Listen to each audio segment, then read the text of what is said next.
Hello, in this video, let us take a look at the DNS-based content filtering feature that's available on the NSE 3000 and how to set it up effectively to enforce content filtering policies on your network.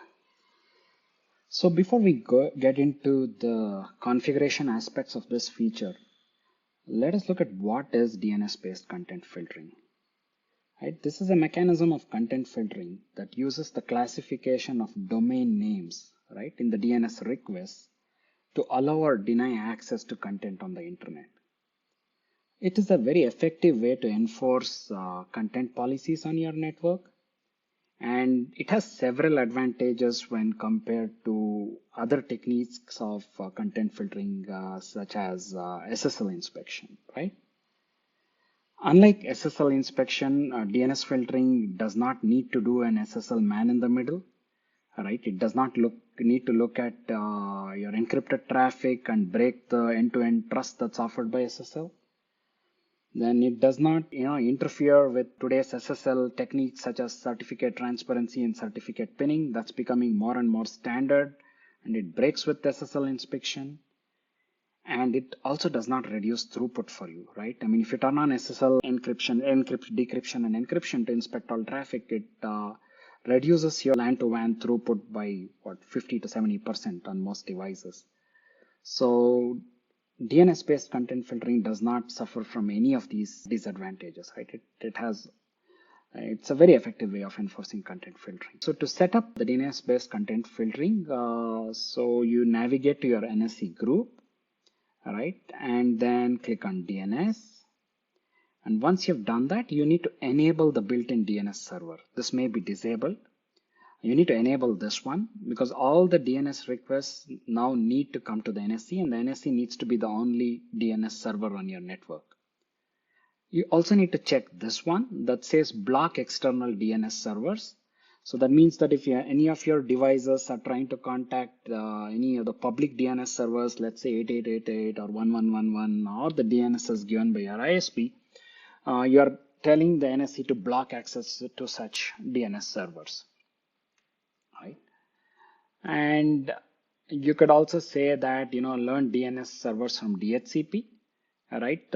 This works for both DHCP and PPPoE, but if you have a preference for any of the upstream DNS servers, you can enter the details as well, or you could just say learn DNS from DHCP, right?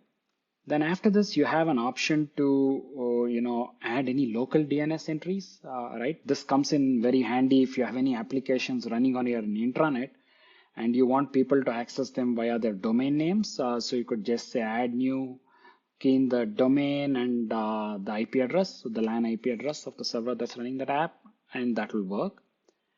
Another way of using this is in addition to the filtering or the denying of content offered by us, if you have any other specific domains that need to be blocked, one way to do that is like this, right? For example, you can type in the domain name saying, hey, I don't want my users to be able to access this domain, even though it doesn't violate any known policies. You could just redirect it to, let's say, 0000 and say update.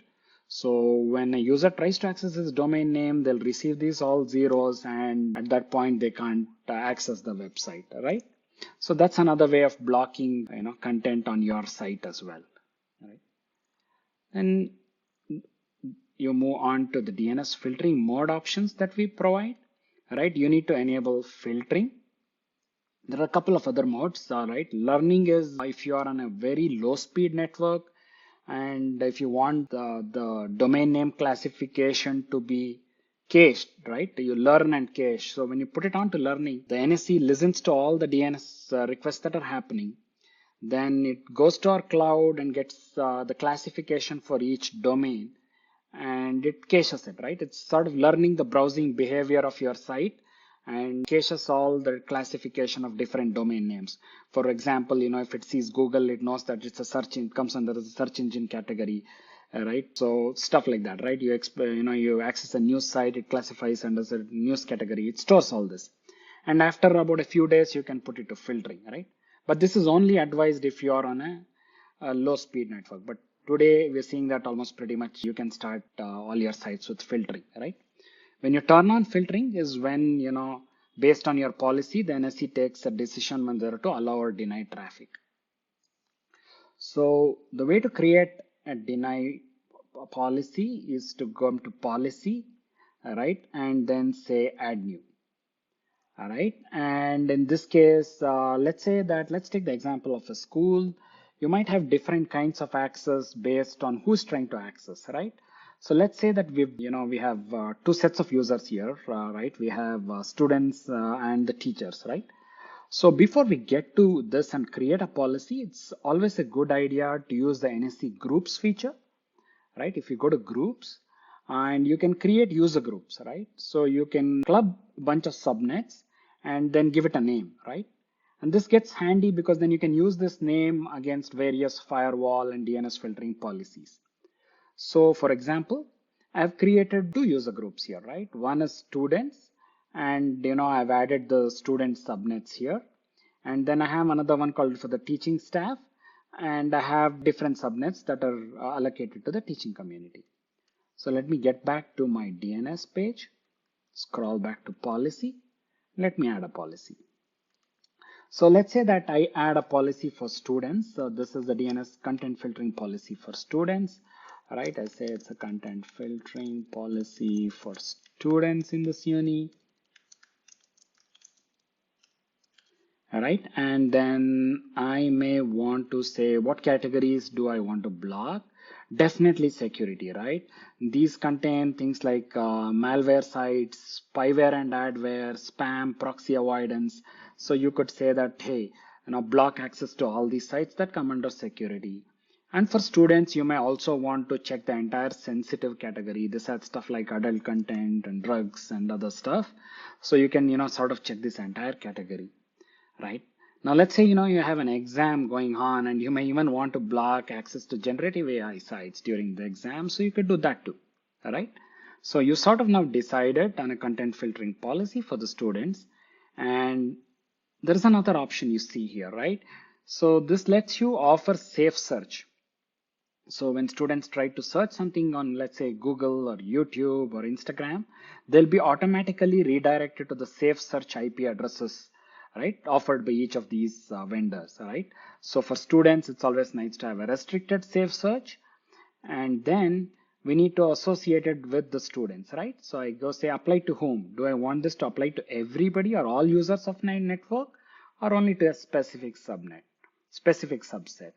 So in this case, I want to associate it with the students group. So I click on user group, I search here and say students, and I click on add. Right? That's it. It's this easy to, create and enforce a content filtering policy. And as usual, once you've done an add new here, please make sure to hit save. That's when the configuration goes to the device, right? Similarly, you can add a different one for the teaching staff. So this is, you can say, for the teaching staff, my bad, and content policy for the teaching staff. And in this case, you might want to just make sure you select security. Maybe you don't want any safe search options. You create a user group. Let's say you select teaching staff and you hit add. Right? That's it. It's this easy to actually, create a custom content filtering policy for different users on your network. All right. As you scroll down, you might see some additional options or advanced options that are available. You'll see, safe search, moderate and restricted hosts. These are pretty much updated with every release. But if you're aware of an entry that we have missed, and if you want to add, you can feel free to add them as well. Generally, you don't need to touch this area. So this was about the DNS content filtering policy that the NSE 3000 has to offer. Thank you.